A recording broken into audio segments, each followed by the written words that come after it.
যুবক ভাইয়েরা হারাম থেকে বাঁচার জন্য সংগ্রাম করছে, এর নামই তো মুত্তাকি, এর নামই তো মুত্তাকি। এই যুবকরা ইনশাআল্লাহ এদেশের শ্রেষ্ঠ নাগরিক হবে। এরা যখন গড়ে উঠবে দুর্নীতিমুক্ত, যৌতুক মুক্ত, মাদক মুক্ত, সকল অপরাধ মুক্ত, আল্লাহর ভয়ে নিজেকে গঠন করতে পারে এরকম যুবক হবে ইনশাআল্লাহ। এরা এই দেশের সম্পদ। ওলামায়ে কেরাম এবং এলাকার গণ্যমান্য মুরব্বীরা তাদেরকে সাপোর্ট দেওয়া উচিত। ভাইরা আমার, মনে রাখবেন, স্কুল কলেজে যারা পড়েন এরকম পরিস্থিতির শিকার হলে এই সংক্ষিপ্ত প্রশ্নোত্তরে তো আপনার পুরো সিচুয়েশন আমি জানি না, বলে দিতে পারবো না। আমি মৌলিক নীতিমালা বলতে পারবো।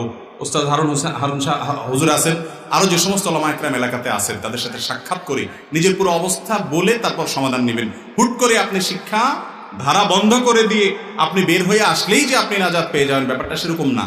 আপনি চেষ্টা করবেন দিনই পরিবেশে রাখার জন্য, সংগ্রাম করবেন, এবং আপনার জন্য কি করা উচিত এই মুহূর্তে এটা ভ্যারি করবে ব্যক্তির অবস্থার উপরে। যেন ওলামায়ে কেরামের সাথে পরামর্শ করে সিদ্ধান্ত নেবেন আর সংগ্রাম চালিয়ে যাবেন। আল্লাহর কাছে তৌফিক কামনা করবেন। প্রয়োজনের কারণে কিস্তিতে মোটর বাইক নেওয়া যাবে কিনা? আপনি যদি মোটর বাইক কিনেন এবং কিস্তিতে কিনেন, সেটা জায়েজ আছে। সাহাবায়ে কেরাম অনেকে কিস্তিতে কেনা বেচা করেছেন, এবং মূল দামের চাইতে কিস্তিতে কিনলে সাধারণত বিক্রেতা একটু বেশি দাম রাখে, সেটাও জায়েজ আছে, সেটাও হারাম হবে না।